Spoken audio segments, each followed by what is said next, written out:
have you ever felt a house breathe? Not just the creaking of old wood or the sigh of the wind, but an actual living, breathing entity. Tonight I tell you the story of a house that was more than just bricks and mortar. A house that inhaled and exhaled and never let its tenants leave. Our story begins with Emily and James, a young couple in their early 20s who were deeply in love and searching for their first home together. They wanted somewhere cheap and spacious, where they could start a family and make memories. After months of searching, they found the perfect place, or so they thought. It was an old Victorian house on the outskirts of town, massive and imposing with peeling paint and overgrown ivy. The locals whispered warnings about the house, tales of strange occurrences and unexplained deaths. But the couple dismissed these stories as superstitious nonsense. To them, the house was a diamond in the rough, full of character and charm. All it needed was some love and care. And what better way to build their future than in a house that breathed with history? However, the moment they stepped inside, both Emily and James sensed something was wrong. The air was thick and heavy, making it difficult to breathe. The silence was deafening, as if the house was holding its breath. It was then that Emily first heard the sound. It was subtle at first, a faint pulsing noise like a heartbeat. But as she explored further, it grew louder, more insistent. She could feel the walls vibrating beneath her feet, expanding and contracting as if the house itself was breathing in and out.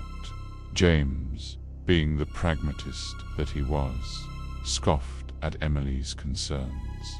He blamed the old house's groaning pipes and settling timbers for the sounds. But Emily knew there was something more sinister at play. The house was alive, and it didn't want them there.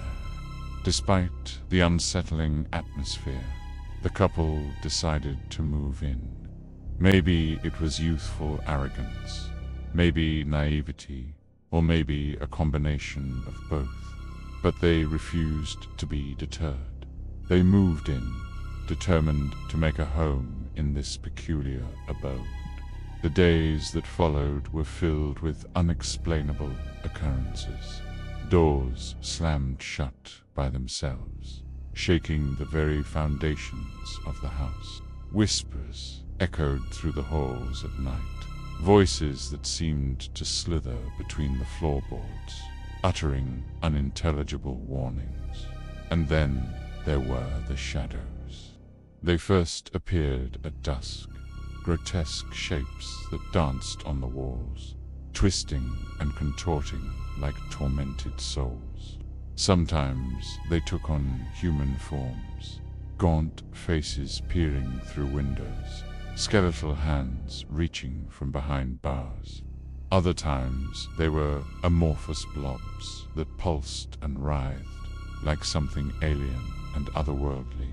Emily found them terrifying, but James, being the ever-practical partner, had a logical explanation for everything. He explained the shadows as tricks of the light and the whispers as the house settling. But deep down, neither of them really believed those explanations. One particularly stormy night, Emily was sitting by the window watching the wind lash against the glass. Suddenly, she felt a cold spot envelop her like a shroud. The candle flame flickered, casting grotesque shadows on the wall. Then she saw it, a dark shape coalescing at the edge of her vision. She turned, but it was gone. And when she turned back to the window, it was still there, a hunched figure with long, spidery limbs. She screamed for James, but he didn't answer. The walls of the room seemed to pulsate, and the floorboards groaned ominously. As the creature glided closer, Emily could feel its malevolent presence seeping into her bones. Fear turned to ice in her veins, freezing her in place as the shadow loomed over her. Then it spoke, its voice a raspy whisper that scraped against her eardrum. "Leave this house," it hissed, "while you still can." But before Emily could respond, the creature vanished.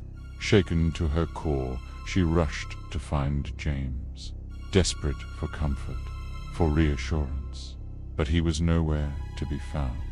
Calling his name, she ran through the labyrinthine house, her voice echoing in the oppressive silence. Each room was colder than the last, and the shadows seemed to deepen, taking on menacing forms that snarled and hissed at her. Finally, she found James in the attic, his eyes wide with terror, pointing to a corner. There, in the dim oil lamplight, was a colossal shape, like a mountain range coalescing from the shadows. It was immense, its contours shifting and reforming like waves crashing on a shore. But as Emily watched, mesmerized, the shape began to move. It unfurled, stretching and contracting in a horrifying parody of human breath. Its bulk pressed against the ceiling, forcing the boards to buckle and groan. Then it turned, fixing its baleful gaze upon them. In that instant, Emily understood. The house was alive, and they were trapped within its suffocating embrace. Terror lent her speed, and she grabbed James, pulling him toward the stairs. They fled, racing through the darkened rooms, the heavy footsteps of the creature thundering behind them. Reaching the front door, they fumbled with the locks, but it was no use. It was locked, bolted from the inside. Outside, the wind howled, whipping against the windows. The creature was gaining on them, its chilling sighs echoing through the house. As it drew closer, Emily and James huddled together, their breaths mingling in the suffocating air. The walls seemed to press in, the floorboards creaking under the weight of their pursuer. Then the door burst open, and the creature stepped in, its form blocking the meager light. Its bulk filled the room, its presence crushing, its eyes burning like coals. In that moment, Emily knew their fate was sealed. The house had claimed them, and there was no escape. Some say the house still breathes, waiting for its next victims to fill its empty lungs. Would you dare step inside? Now, if you enjoyed this tale of terror, I invite you to delve deeper into my collection, where darkness unfolds and nightmares come to life. But remember, some stories are best left untold. So choose wisely, dear listener, for once you peer into the abyss, it gazes back. If you've made it this far into the video, I thank you for joining me on this journey into the realm of the unknown. If you dared to explore the depths of this chilling narrative, I encourage you to share your thoughts. What secrets do you believe lie within the confines of that old Victorian house? How do you think Emily and James might have escaped their fate? Or perhaps you have your own haunting house stories to tell. Share them in the comments below. And if you seek more tales of terror and suspense, don't forget to subscribe. With each passing story, we delve deeper into the shadows, unearthing narratives that will keep you up at night. But for now, as the darkness envelops us, remember, Some houses are best left unexplored. Until next time, may your nights be filled with peaceful dreams and not haunted by the chilling echoes of the past.